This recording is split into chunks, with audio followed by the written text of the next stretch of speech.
সন্দেশখালীর যা যা অভিযোগ সামনে আসছে সে সবই নাকি কাল্পনিক, ভিত্তিহীন কুৎসা রটিয়েই নাকি তৃণমূল নেতাদের বাড়িতে হামলা হচ্ছে, এমনটাই দাবি শাসক দলের মুখপাত্র কুণাল ঘোষের। তবে কুণাল ঘোষ যে দাবিগুলো প্রত্যেকদিন করছেন তার পরিপ্রেক্ষিতে অন্যান্য বিরোধী রাজনৈতিক দলের নেতানেত্রীরা তারাও পাল্টা প্রতিক্রিয়া দিচ্ছেন। তো কুণাল ঘোষ ঠিক কি বলছেন প্রথমে শোনাবো আপনাদের। যারা তৃণমূল করছেন, যাদের বিরুদ্ধে অভিযোগ আছে, কিন্তু কাল্পনিক ভিত্তিহীন কিছু অভিযোগ দাঁড় করিয়ে আমরা বারবার বলছি আমাদের যে তদন্ত কমিটি চলছে সেখানে জমি দখল, খারাপ ব্যবহার, নন পেমেন্ট কিছু অভিযোগ নিশ্চিতভাবে এসেছে। সেগুলো দল, সরকার, প্রশাসন, পুলিশ ব্যবস্থা নিচ্ছে। কিন্তু এই রাতের পর রাত মহিলাদের তুলে এনে ধর্ষণ, এই যে ভিত্তিহীন কুৎসাটাকে রটিয়ে এই গল্পকে সামনে রেখে তৃণমূল নেতাদের যাকে যখন দায়িত্ব দেওয়া হচ্ছে তার বাড়িতে হামলা, বাড়ি ভাঙচুর, এই জিনিস কোনো অবস্থায় বরদাস্ত করা হবে না। যদি আরো এই যে শেখ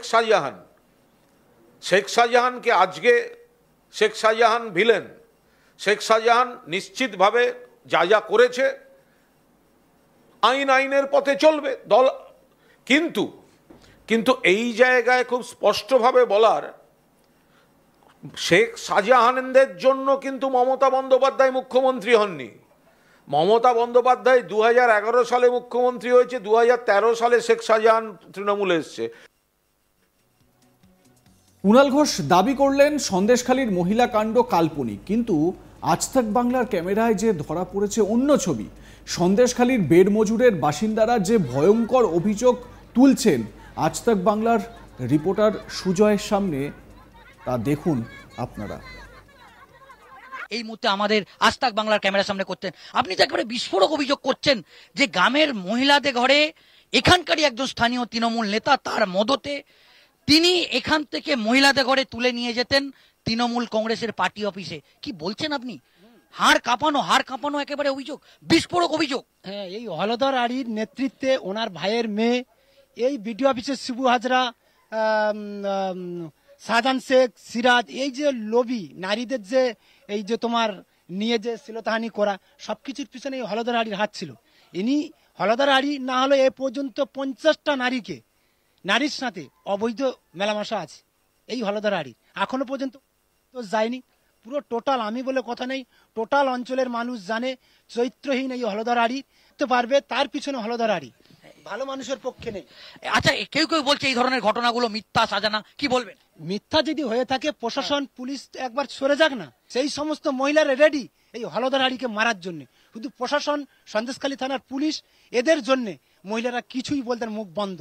এই যে প্রসেসে এখান থেকে নারীদেরকে চিহ্নিত করা হতো, বিস্ফোরক, আপনি আরেকবার যদি অভিযোগ করতো, প্রথমে ছবিটা সংগ্রহ করা হতো, কি হতো? প্রথমে এসে বাড়ির সদস্যদেরকে বলবে যে তোমাদের ফটো সংগ্রহ করা হবে, তোমাদের বাড়ির কজন সদস্য সব বেরিয়ে আসো, তাদের ছবি করা হতো, কোন বাড়ির বউ কোন বাড়ির মেয়ে কেমন দেখতে, সেইটা ফটোটা সংগ্রহ করে ওই ওনার ভাইয়ের মেয়ে সেই শিবু হাজরা, শেখ শাহজাহান, তাদের কাছে ছবি পাঠাতো যে এইসব মহিলা আমার অঞ্চলে আছে, চলবে।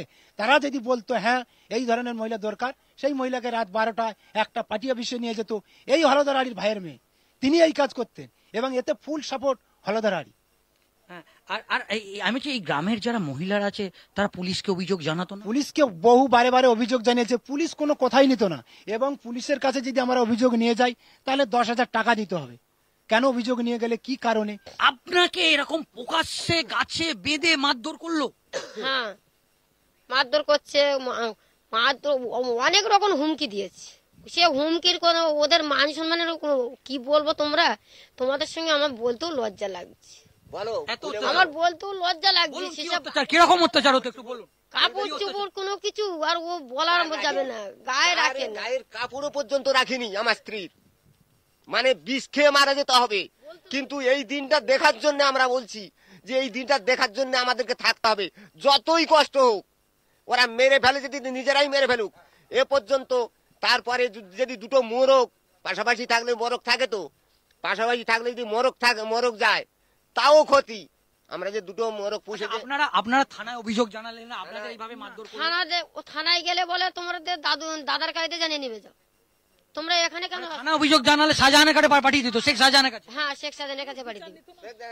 কোনো ডায়েরিও নিবে না আর কোনো কিছু বললেও নিবে না। তোমরা যাও, এখানে যাও, যাও এখানে যাও, তোমাদের ফোন করে দিয়েছি, চলে যাও। এবার ওখান থেকে ফোন বড় বাবু, থানার বড় বাবু শেখ শাহজাহানকে ফোন করে দিল।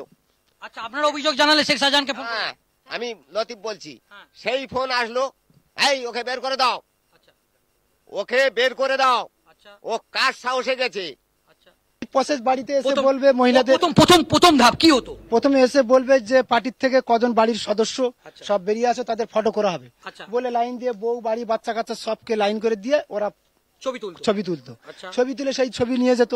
পরে পরে যখন সন্দেশখালী থেকে পরে জানা হচ্ছে যে এই ছবিগুলো নিয়ে কালেক্ট করে কোন বাড়ির কোন বউ কোন মেয়ে ভোগ বিলাসিতা করা হতো, এবং এর ভাইয়ের মেয়ে কিভাবে চিহ্নিত করা হতো যে আগে ওনাদের পাঠানো হতো, ছবি পাঠানো হতো, যদি ওনাদের পছন্দ হতো তারপরে তুলে নিয়ে যেত, একদম বাড়ি থেকে তুলে নিয়ে যেত। 12টা 1টায় টাকার লোভ দেখাবে, তুলে নিয়ে যাবে, তাতে রাজি না হলে মেশিন দিয়ে ধরবে, খুন করে দেবো।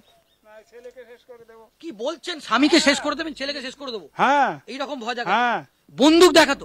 বন্দুক না গেলে নয়, কিছু করার নেই। আচ্ছা, না তো তোমাকে এই ইদারিং এই 2-3 দিনের আগে পুলিশ এসে বলছে তোদের কাকু স্বামীগুলোকে বাড়ি থাকতে দেবো না। মহিলা পুলিশ আছে, মহিলাদেরকে বলছে চামড়া দেখেছিস, তোরা পুলিশের তোরা সাংবাদিকের কাছে কোনো কিছু বলবি, মুখ খুলবি না, চুপচাপ মেরে থাক, তোদের ক্ষতিপূরণ দেওয়া হবে। তাহলে আপনারা আতঙ্কিত এইভাবে আছেন?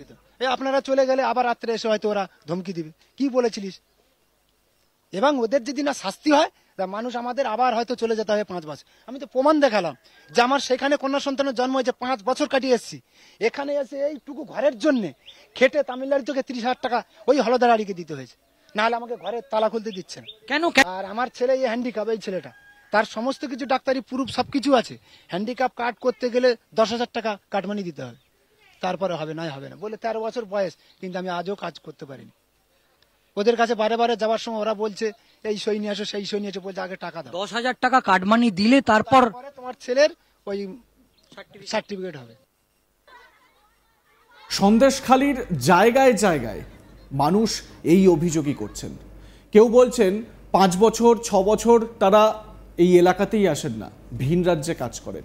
আবার কেউ বলছেন যে তাদের বাড়ির ছেলেদেরকে এমন অত্যাচার করা হয় যে তারা বাড়িতে থাকতে ভয় পান, রাতের অন্ধকারে তারা চলে যান মাঠে, সেখানেই তারা থাকেন।